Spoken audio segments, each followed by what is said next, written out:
राजा दुष्यंत और शकुंतला की करुण गाथा। एक बार हस्तिनापुर नरेश दुष्यंत आखेट खेलने वन गए। जिस वन में वो शिकार के लिए गए थे, उसी वन में कण्व ऋषि का आश्रम था। कण्व ऋषि के दर्शन करने के लिए महाराज दुष्यंत उनके आश्रम पहुंच गए। पुकार लगाने पर एक अति लावण्यमयी कन्या ने आश्रम से निकलकर कहा, हे राजन, महर्षि तो तीर्थ यात्रा पर गए हैं, किंतु आपका इस आश्रम में स्वागत है।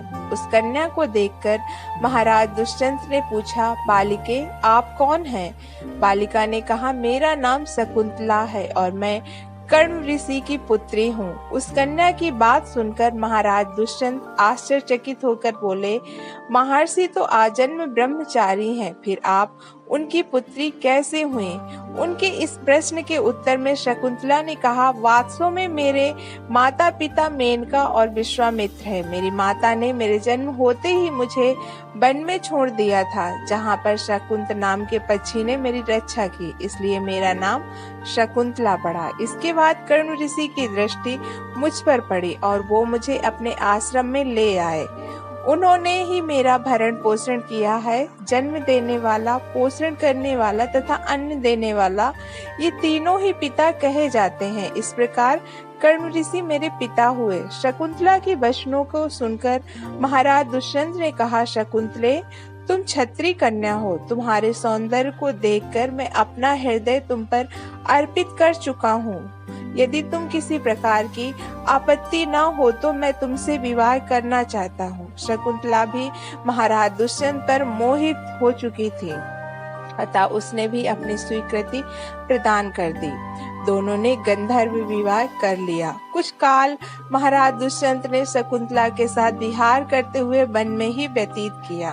फिर एक दिन शकुंतला से बोले, प्रियतमे, मुझे अब अपना राजकाज देखने के लिए हस्तिनापुर प्रस्थान करना होगा। महर्षि कण्व के तीर्थ यात्रा से लौट आने पर मैं तुम्हें यहाँ से विदा कराकर अपने राजभवन में ले जाऊंगा। इतना कहकर महाराज ने शकुंतला को अपने प्रेम के प्रतीक के रूप में एक अपनी स्वर्ण मुद्रिका दी और हस्तिनापुर चले गए।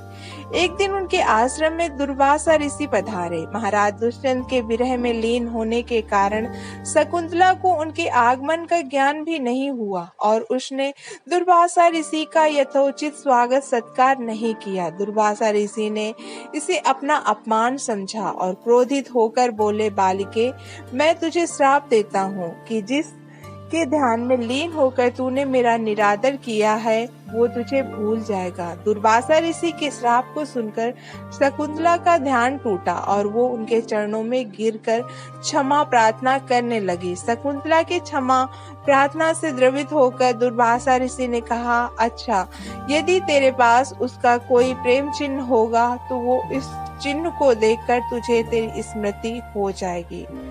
कुछ काल पश्चात कण्व ऋषि तीर्थ यात्रा से लौटे। तब शकुंतला ने उन्हें महाराज दुष्यंत के साथ अपने गंधर्व विवाह के विषय में बताया। इस पर महर्षि कण्व ने कहा, पुत्री, विवाहित कन्या का पिता के घर रहना उचित नहीं है। अब तेरे पति का घर ही तेरा घर है। इतना कहकर महर्षि शकुंतला को अपने शिष्यों के साथ हस्तिनापुर भिजवा दिया। मार्ग में एक सरोवर में आचमन करते समय महाराज दुष्यंत की दी हुई शकुंतला की अंगूठी, जो कि प्रेम चिन्ह थी, सरोवर में गिर गई। उस अंगूठी को एक मछली ने निगल गई। महाराज दुष्यंत के पास पहुंचकर कण्व ऋषि के शिष्यों ने शकुंतला को उनके सामने खड़ी करके कहा, महाराज, शकुंतला आपकी पत्नी है, आप इसे स्वीकार करें।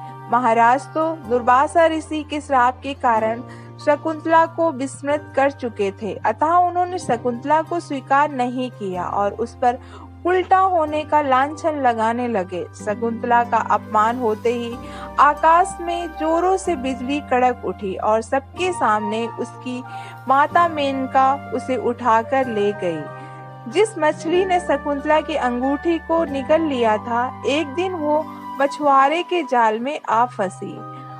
जब मछुआरे ने उसे काटा तो उसके पेट में अंगूठी निकली। मछुआरे ने उस अंगूठी को महाराज दुष्यंत के पास भेंट के रूप में भेज दिया। अंगूठी को देखते ही महाराज को शकुंतला का स्मरण हो गया और वो अपने कृत्य पर पश्चाताप करने लगे। महाराज ने शकुंतला को बहुत ढूंढवाया किंतु उसका पता नहीं चला।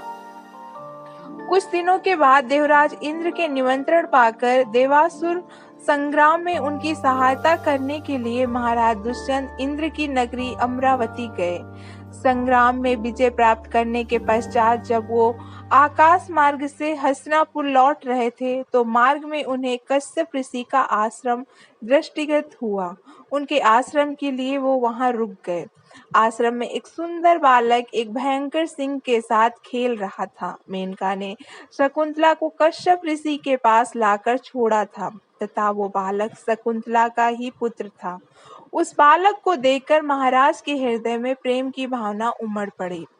वो उसे गोद में उठाने के लिए आगे बढ़े तो शकुंतला की सखी चिल्ला उठी, हे भद्र पुरुष, आप इस बालक को न छुएं, अन्यथा आपकी भुजा में बंधा काला डोरा सांप बनकर आपको डस लेगा। ये सुनकर भी दुष्यंत स्वयं को न रोक सके और बालक को अपनी गोद में उठा लिया।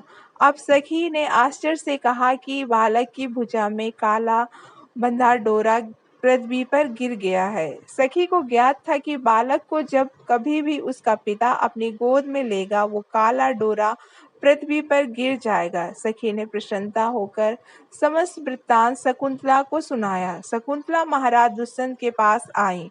महाराज ने शकुंतला को पहचान लिया। उन्होंने अपने कृत्य के लिए शकुंतला से क्षमा प्रार्थना किया और कश्यप ऋषि की आज्ञा लेकर उसे अपने पुत्र सहित अपने साथ हस्तिनापुर ले आए। महाराज दुष्यंत और शकुंतला के उस पुत्र का नाम भरत था। बाद में वो भरत महान प्रतापी सम्राट बने। उन्हीं के नाम पर हमारे देश का नाम भारतवर्ष पड़ा। दोस्तों, आपको कहानी पसंद आई हो तो प्लीज हमारे चैनल को लाइक करना और सब्सक्राइब करना।